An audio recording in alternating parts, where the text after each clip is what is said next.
Mike Anderson didn't like the quiet. 15 years as a Marine had taught him that quiet meant trouble was coming. He stood in the gleaming hallway of humanity's first space embassy, his boots reflecting the bright overhead lights. Something felt wrong. The security cameras showed nothing unusual, but his gut said different. Mike tapped the screen of his wrist computer and double-checked the ambassador's schedule. Rachel Thompson was due to meet the Galactic Council representatives in exactly 30 minutes. This meeting would mark humanity's first official step into galactic politics. "Peters, how's the East Wing looking?" Mike spoke into his comm unit. Static answered him. That wasn't right. The comm systems had been working perfectly all morning. Mike started walking faster, his hand moving to the standard-issue stunner on his belt. Earth weapons weren't allowed in the embassy, but he'd kept his combat knife hidden in his boot. Old habits die hard. The lights flickered once, twice. Mike broke into a run. He reached Ambassador Thompson's office just as the air began to shimmer in front of her door. Mike had seen many strange things since humans made first contact, but this was different. The shimmer took shape, forming into a tall, shadow-like figure with too many limbs. "Ambassador Thompson," Mike shouted, slamming his hand on the door's emergency lock. "Stay inside." The shadow creature turned to face him. Its body seemed to absorb the hallway's light, creating a darkness that hurt Mike's eyes. Two more figures appeared beside it, their forms rippling like heat waves over hot pavement. Mike didn't hesitate. He threw himself forward, combat training kicking in. The aliens seemed surprised by his direct attack. Clearly, they weren't used to their targets fighting back.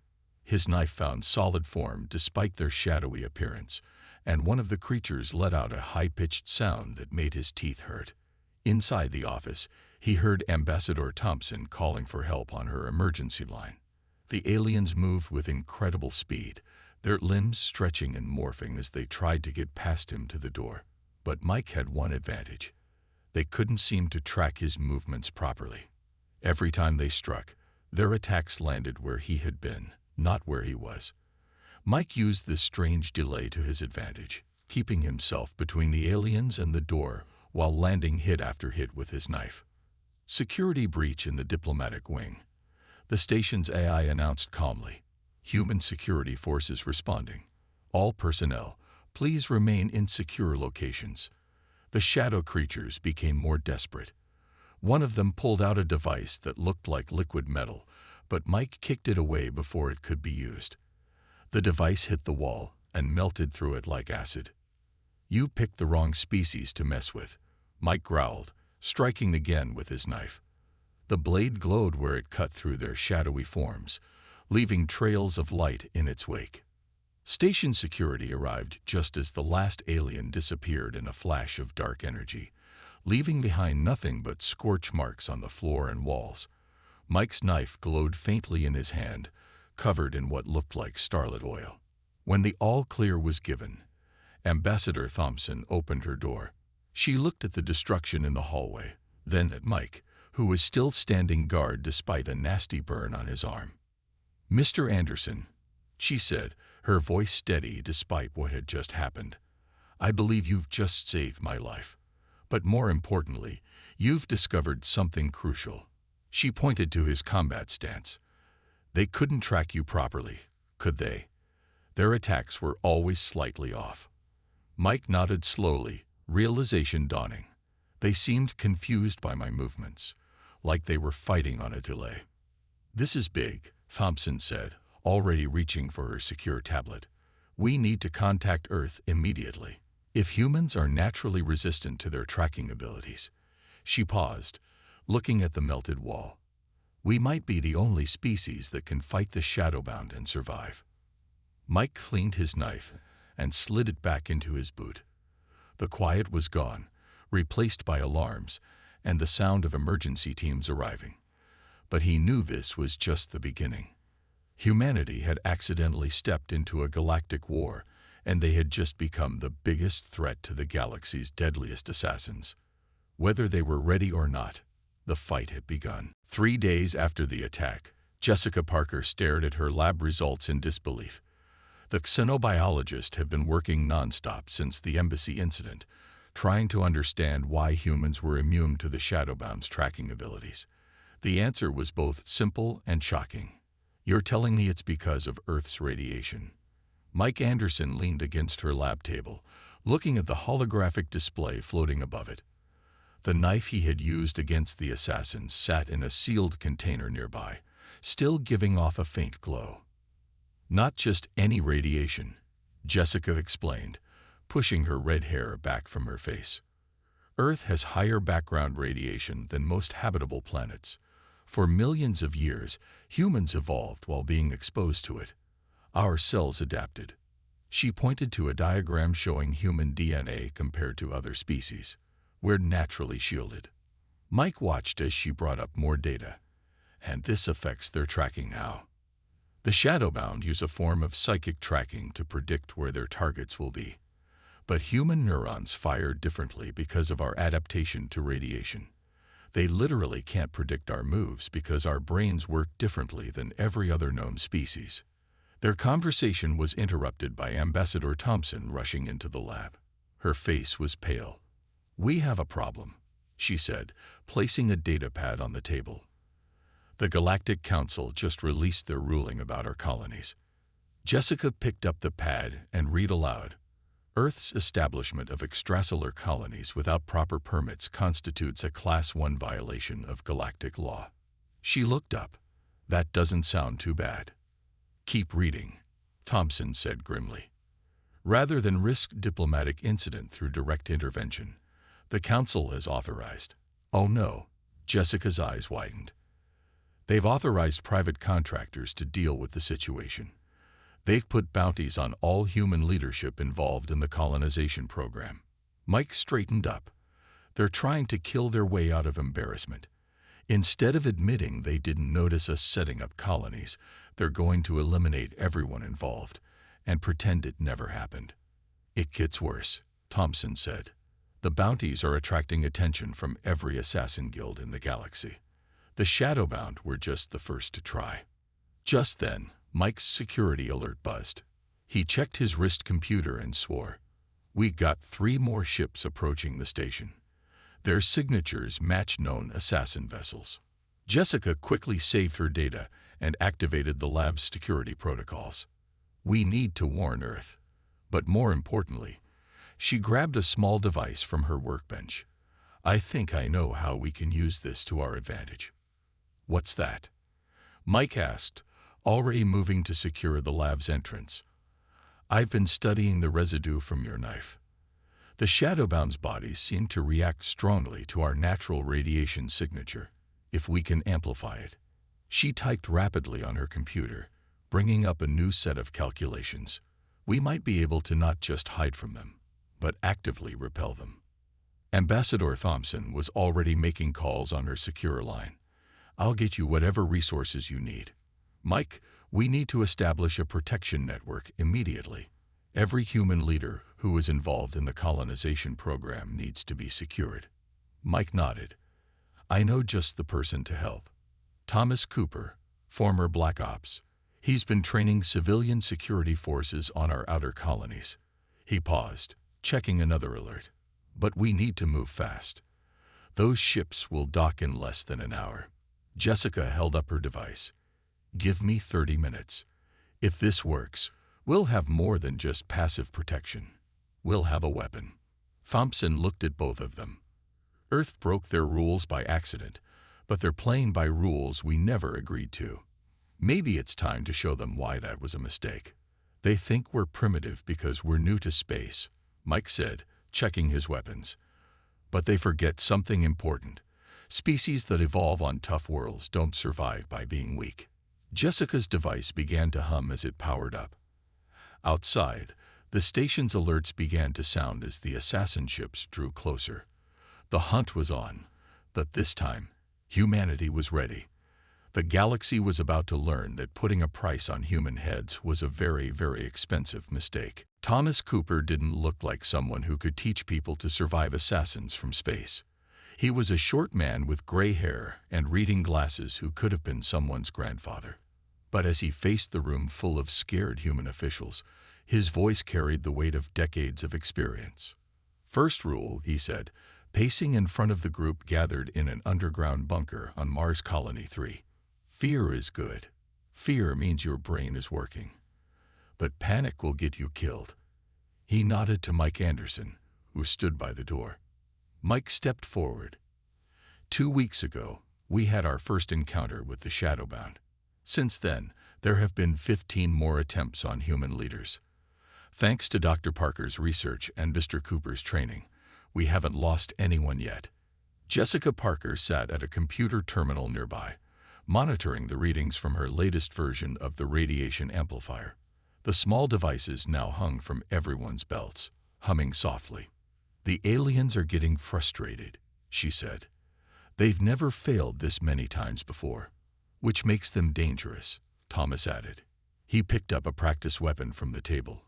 "Today, we're going to learn how to use their frustration against them. Human adrenaline actually makes our natural shielding stronger." The room's lights dimmed suddenly. A few people jumped, but no one panicked. They were learning. "Good," Thomas said. "You're already better than last week's group. Now, watch carefully." He nodded to Mike, who activated a hologram of a shadowbound assassin. "These beings think in straight lines. Predict, strike, kill. But humans," he smiled, "we think sideways." For the next hour, Thomas showed them how to move unpredictably, how to use the aliens' own tracking delays against them. Mike and Jessica watched as the group of diplomats, scientists, and colonial administrators learned to fight like guerrilla warriors. "It's working better than we hoped," Jessica whispered to Mike. "The more stressed they get, the stronger their natural radiation signature becomes. The aliens literally can't see them when they're in full fight-or-flight mode." Mike checked his security feeds. "Good thing, too. We've got reports of 3 different assassin guilds working together now. They're pooling resources to try to crack our defenses." Thomas was teaching the group how to use Jessica's devices to create confusion zones, areas where their natural radiation signature would be so amplified that no alien tracking system could function. "Remember," he said, "you're not just learning to hide. You're learning to fight back." A young colonial administrator raised her hand. "But isn't that just making them angrier? Making them try harder to kill us?" Jessica stepped forward to answer. "Actually, we're starting to see something interesting. Some of the younger Shadowbound are becoming curious about us. They've never encountered a species they couldn't track before. A few have even tried to make contact." "Contact?" someone asked nervously. Mike nodded. "They want to learn. Our methods are completely different from anything they've seen in thousands of years of assassination techniques. We're primitive by their standards, but sometimes primitive works better." Thomas held up one of Jessica's devices. "This technology, it's simple compared to their psychic tracking systems, but it works because it's based on something natural, something we evolved with. Sometimes the old ways are the best ways." The lights came back on, and Thomas gestured for everyone to gather around a map of the colony. "Now let's talk about setting up safe zones. Thanks to Dr. Parker's work, we can create entire areas that are invisible to their tracking systems. Underground tunnels, emergency bunkers, hidden routes between buildings. We're not just running and hiding anymore," Mike added. "We're building a network. Every human who learns these techniques becomes another knot in a web that the assassins can't untangle." Jessica's computer beeped with an alert. "Speaking of which, we've got movement in the upper atmosphere. Looks like today's lesson might include some practical experience." Thomas smiled at his nervous students. "Perfect timing. Remember what I said about fear versus panic. Now you get to prove you were paying attention." The room's lights dimmed again, but this time it wasn't part of the training. The hunt was about to begin, but now the prey knew how to bite back. Linda Matthews looked nothing like what Mike Anderson had expected. The quantum physicist wore bright yellow socks with her lab coat and had cartoon stickers on her tablet. But as she explained her new invention, Mike realized why Jessica had insisted they bring her onto the team. So you've combined their tracking technology with our radiation signature? Mike asked, looking at the small device on her workbench. It looked like a compass, but the needle moved in ways that made his eyes hurt. Exactly. Linda beamed, adjusting her glasses. We're not just blocking their tracking anymore. We're using it against them. She pointed to the spinning needle. The shadowbound leave traces of their energy wherever they go. Most species can't detect it. But guess what? Human radiation sensitivity can. Jessica Parker picked up the device carefully. Like following footprints, but we're following their psychic energy trails instead. That's brilliant, Mike said, watching the needle suddenly point sharply to the left. His hand moved to his weapon. Wait, is it picking something up right now? Linda nodded excitedly. 3 shadowbound assassins entered the station about 10 minutes ago. They think they're hunting Ambassador Thompson. Her smile turned mischievous. They don't know we can see them coming. Mike activated his comm unit. Thomas, are your teams in position? Ready and waiting. Thomas Cooper's voice crackled back. The ambassador is safe in the radiation shelter. Our guests can look for her all they want, but all they'll find is us. For the first time since this all started, Mike felt himself grin. The tables had finally turned. Linda, can you track their movements through the station? Better than that. Linda pulled up a holographic map of the station. 3 red dots moved through the corridors, while blue dots showed the positions of Thomas's defense teams. We can predict where they'll go based on their energy patterns. They're creatures of habit. They always follow the same hunting strategies. Jessica laughed softly. They'd spent thousands of years being the perfect predators, but they never learned to be prey. Mike watched as the red dots moved closer to the first trap point. How's the new shield generator working, Linda? Like a dream. When we activate it, it'll create a bubble of amplified human radiation. Anyone inside will be invisible to their tracking, but anyone outside will be blinded by the energy noise. She checked her readings, and thanks to their own tracking technology that we borrowed, we can see them just fine. The first red dot entered the trap zone. Mike heard the surprised screech of a shadowbound assassin through the station's walls. Thomas, status. 1 down. Thomas reported, sounding pleased. These new restraints work perfectly. Their shape-shifting doesn't work when they're surrounded by our radiation field. Linda pointed to her map. The other 2 are changing course. See, they always fall back and regroup when something goes wrong. So predictable. That's what happens when you spend too long at the top of the food chain, Jessica said. You forget how to adapt. Mike watched as the remaining assassins walked right into the second trap. Within minutes, Thomas reported all 3 were captured. Send word to Ambassador Thompson. Tell her the station is secure. Linda was already collecting data from the captured assassins. Their energy signatures are fascinating. Each one is slightly different. With more study, we might be able to identify individuals shadowbound before they even get close to their targets. The hunters become the hunted, Jessica mused, helping Linda with her readings. I bet they never saw this coming when they took those bounty contracts. Mike's comm unit buzzed with an incoming message. Sir, a junior security officer reported, we're getting weird signals from the Shadowbound Guild. I think they're trying to negotiate. Of course they are, Linda said, not looking up from her work. Their perfect record is ruined. 15 failed contracts in 2 weeks, and now 3 of their best hunters captured. Their reputation is in shambles. Mike thought about how far they'd come since that first attack.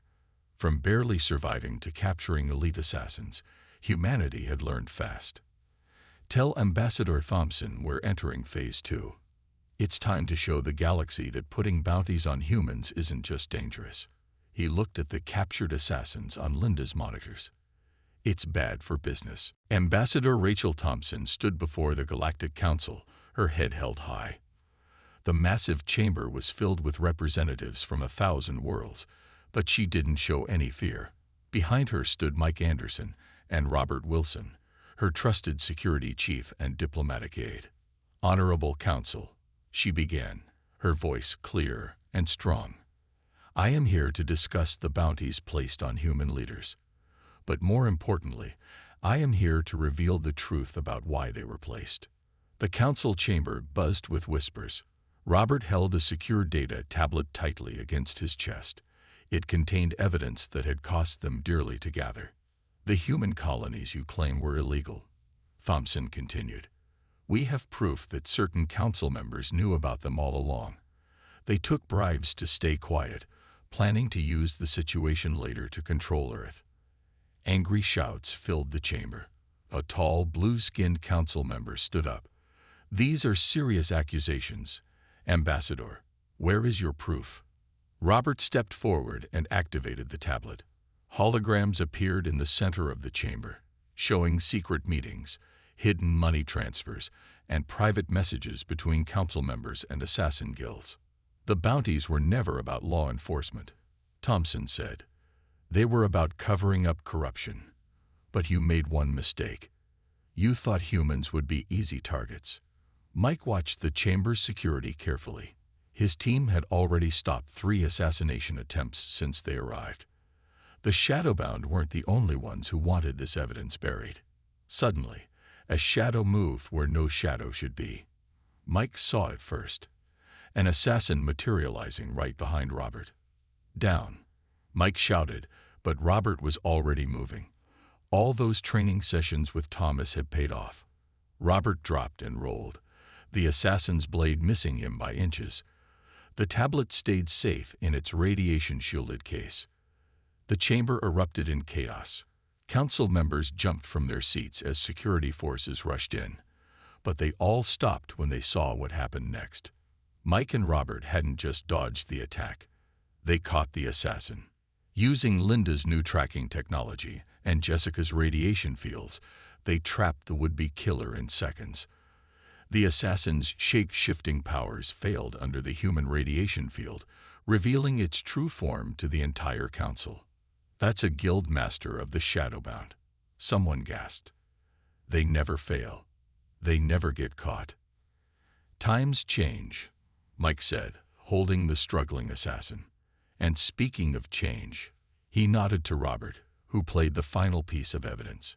The tablet showed the guild master meeting with 3 council members, planning not just the bounties on humans, but dozens of other illegal assassinations across the galaxy.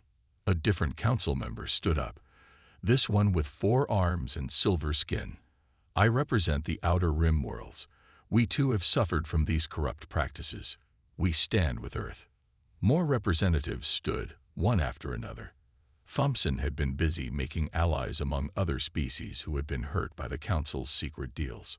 "We don't want to destroy the Council," Thompson said calmly. "We want to fix it. Earth is new to galactic politics, yes. But maybe that's what the galaxy needs, a fresh perspective." Robert finally spoke up, his voice steady despite his close call with death. "We're willing to drop all charges against the Council members involved, in exchange for 2 things. Remove all bounties on human leaders, and allow Earth to help create new laws about assassination contracts." The chamber was quiet for a moment. Then the head counselor, who had been silent until now, leaned forward. "You humans are strange. When threatened, most species either surrender or seek revenge. But you seek reform. We're practical." Thompson smiled. "Why waste a good crisis? Besides, Earth has learned a lot about survival lately. Maybe it's time we taught those lessons to the rest of the galaxy." The head counselor looked at the captured guild master, then at the evidence still floating in the chamber center. Finally, they nodded. "The motion is accepted. The bounties will be canceled immediately." As the council chamber filled with excited talk about new laws and reforms, Mike kept his hand on his weapon. He knew this wasn't over. Some people wouldn't give up power easily. But for the first time, he felt like humanity wasn't just surviving in space. They were changing it. The first warning came from Linda's detection system. Hundreds of shadowbound energy signatures appeared around Earth's main space station at once. Mike Anderson stared at the readings in disbelief. They're not even trying to hide anymore, Linda said, her fingers flying over her control panel. I count at least 300 assassins. This isn't a hunting party, it's an army. Jessica Parker rushed into the command center, holding her latest research tablet. The older Shadowbound are losing power in their guild. This is their last attempt to prove the old ways still work. They're throwing everything they have at us. Mike hit the station-wide alarm. Red lights flashed through every corridor as his voice echoed through the speakers. This is Security Chief Anderson. This is not a drill. All non-combat personnel to radiation shelters immediately. Defense teams to your stations. Thomas Cooper's voice crackled over the comm. My teams are in position. We've got every corridor covered with radiation fields. They won't find any easy paths to their targets this time. The station's outer cameras showed dark ships appearing from nowhere, surrounding them in a sphere of shadow. Inside the station, the lights flickered as the first wave of assassins began their attack. They're trying to shut down our power, Linda reported, her hand steady despite the danger. But they don't know about our backup systems. Jessica's radiation generators have their own power supply. Mike watched on the security feeds as the first group of Shadowbound entered the station. They moved like liquid shadow, flowing through gaps that shouldn't have existed. But this time, humanity was ready. The moment the assassins entered the first corridor, Thomas's teams activated their radiation fields. The shadows solidified, caught in bubbles of human-generated radiation. But for every assassin they caught, 3 more appeared. They're using their old hunting patterns, Jessica observed, watching the feeds. Even now, they can't break their habits. Linda, can you predict their next entry point? Linda nodded, pulling up her enhanced tracking display. They're moving exactly as our data suggested they would. Redirecting defense teams now. The station shook as something hit it from outside. Mike grabbed his command console to stay steady. Report. Their ships are attacking the outer hull, Linda said. But Ambassador Thompson's negotiations paid off. Look. On the outer cameras, ships from Earth's new allies appeared, surrounding the Shadowbound vessels. The Outer Rim worlds had sent help. Inside the station, the battle continued. The assassins had never faced prey that could fight back like this. Every human on the station had been trained by Thomas. Every corridor was protected by Jessica's technology. Every movement was tracked by Linda's systems. They're getting desperate, Thomas reported from his position. Starting to make mistakes. We've captured 30 in the East Wing alone. Mike noticed something on his security feed. Linda, check Sector 7. Their energy patterns are changing. Linda's eyes widened as she looked at her readings. The younger Shadowbound. They're turning against the older ones. They're fighting each other. The station's corridors became a battlefield of shadow against shadow. The younger assassins, who had studied human methods, used unpredictable movements their elders couldn't track. The older ones, stuck in their ancient ways, couldn't adapt fast enough. Fascinating, Jessica breathed, recording everything. They're copying our tactics, using chaos against order. After what felt like hours but was probably only minutes, the attack stopped. The dark ships disappeared, leaving only the captured assassins behind. The station's corridors were a mess of scorch marks and broken equipment, but they had held. Linda checked her final count. We captured 87 of them. The rest retreated. But the really interesting part, she showed them her tablet. The younger ones left us a message. Mike read it aloud. The old hunt is over. Perhaps it is time for new ways. Jessica smiled. They didn't just fail to kill us. We showed them a better way to survive. Speaking of survival, Thomas said over the comm, anyone else notice we just fought off the largest Shadowbound attack in recorded history? Mike looked around the command center at his team.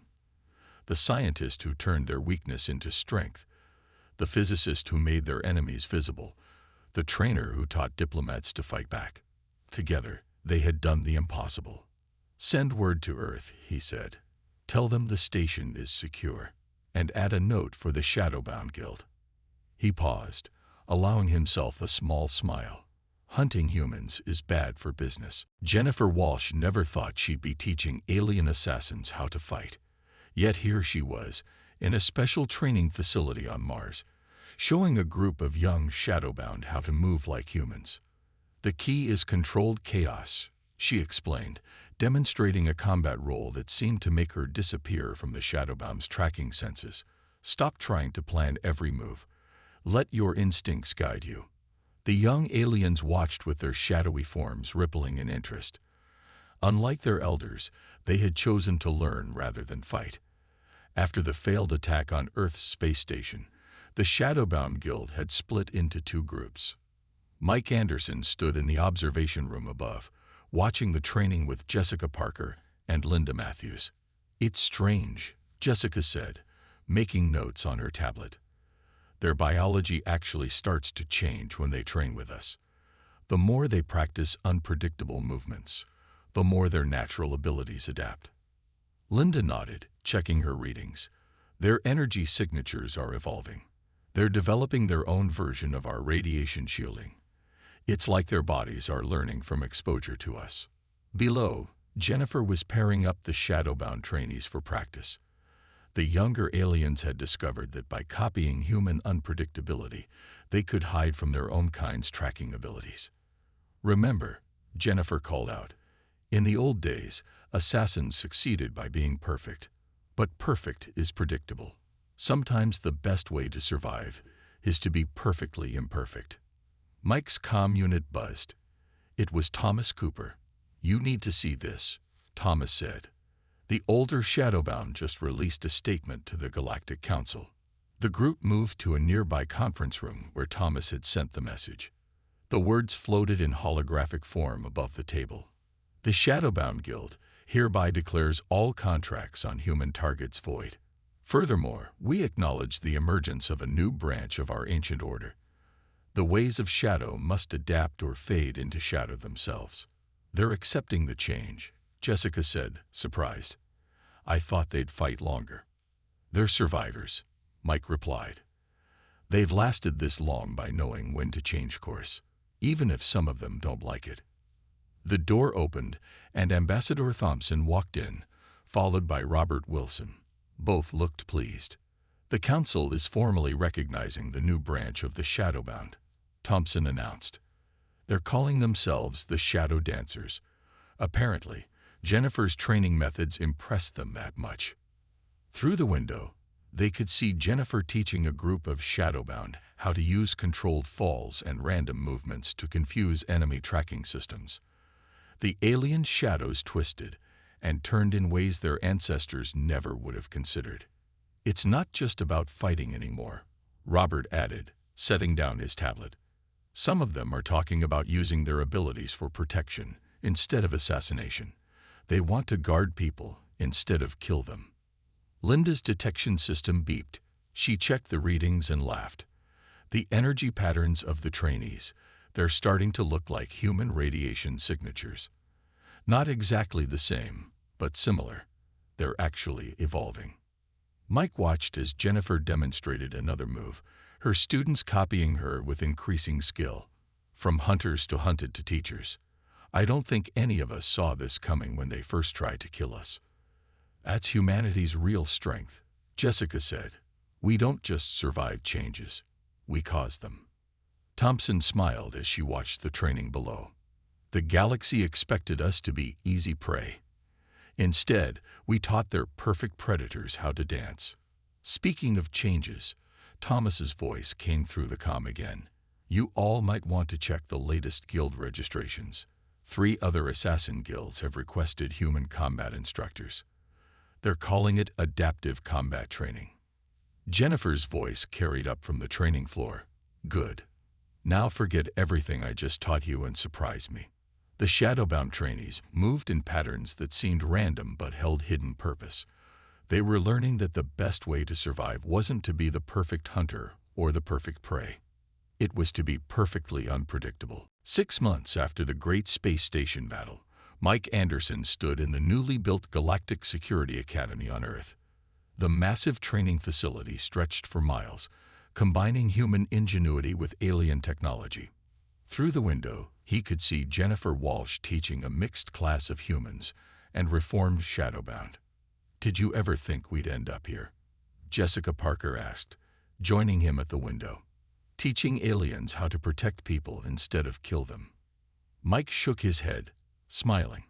"When I fought off those first assassins, I was just trying to keep Ambassador Thompson alive. Now look at us." The Academy had become the galaxy's premier training center for security forces. Linda Matthews had set up an entire wing dedicated to developing new detection technology, combining human radiation techniques with alien tracking abilities. "Speaking of the ambassador," Jessica said, checking her tablet, "she's about to make the announcement." They turned to the large screen on the wall, where Ambassador Thompson stood before the Galactic Council. The chamber looked very different now, more open, with fewer shadows to hide in. "The reform of galactic security practices is now complete," Thompson announced. "From this day forward, all assassination contracts must be approved by a joint committee of all member species. The era of secret bounties and hidden killers is over." The camera panned across the chamber, showing representatives from every major world. Among them sat several Shadowbound in their new role as security advisors. Furthermore, Thompson continued, "Earth's protection protocols are now available to all worlds who wish to learn them. The Galactic Security Academy is open to students from every species." Thomas Cooper's voice came through Mike's comm unit. "You'll like this next part, Chief. The former Shadowbound Guild," Thompson said, "has officially dissolved its assassination branches. In their place, they have established the Galactic Protection Service, combining their ancient skills with human survival techniques." Linda burst into the room, her yellow socks bright against the Academy's dark floors. "You need to see these readings," she said excitedly. "The energy patterns from the joint training sessions.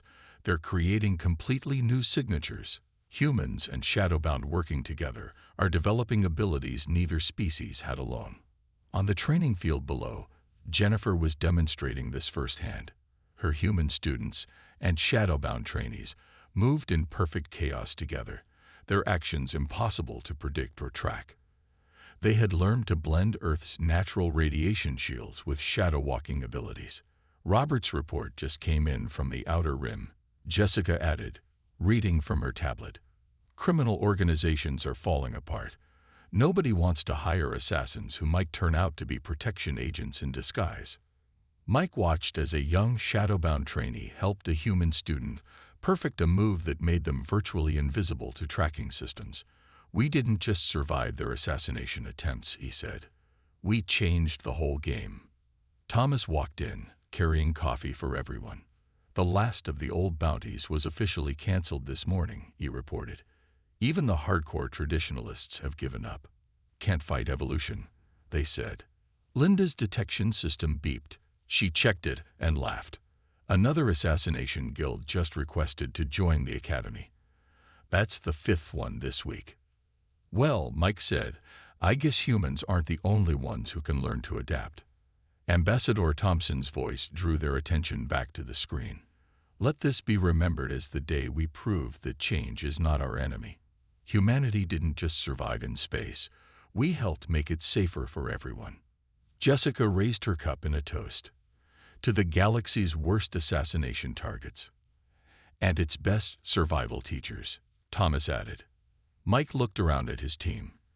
The scientist who understood their strength, the physicist who made the invisible visible, the trainer who taught warriors to protect, and all the others who had turned humanity's greatest threat into its greatest opportunity.